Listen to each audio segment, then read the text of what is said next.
د طالبانو بدنامۍ لپاره د ملګرو ملتونو تازه او د مجاهد غبرګون وایي داعش ته مورال مه ورکوئ، هیڅ هم نه دي. آیا نړیوال بیا افغانستان باندې برید ته پلمه لټوي؟ جزئیات همدلته وګورئ او چینل سبسکرایب کړئ.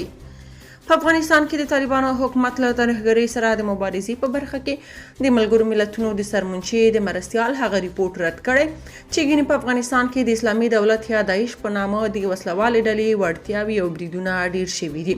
د طالبانو د حکومت ویان ذبیح الله مجاهد د ملګرو ملتونو امنیت شورا په دې تړاو د وړاندې شوي ریپورت محتوا بې بنسټه تورونه بللي دي.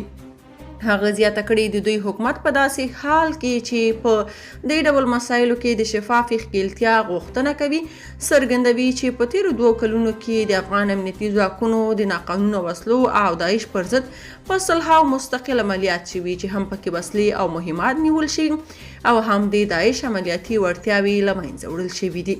هغه زیاته کړې چې دغه ډول ادعاوې د هغوی له نظره یا د معلوماتو د کموالي له امله دي او یا هم په دې ډول پروپاګندا سره د داعش د مورال لوړېدو او په سیمه کې د بې ثباتۍ هڅه کیږي. ښاغلي مجاهد همدارا زیاته کړې په عین حال کې موږ له دې سره موافق یو چې افغانستان باندې د ملګرو ملتونو او نورو طرفونو یو اړخیز بندیزونه د شتمنیو کنګل کېدل د بشري وضعیت د ستونزمنېدو اصلي لامل دی چې عامو افغانانو پر ژوند یې ناوړه اغېز کړی.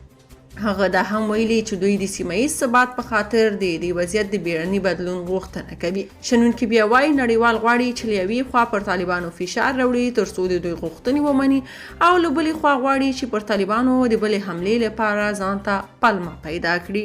که تاسو په دې اړه څه نظر لرئ په کومنټ کې شریک او چینل سبسکرایب کړئ.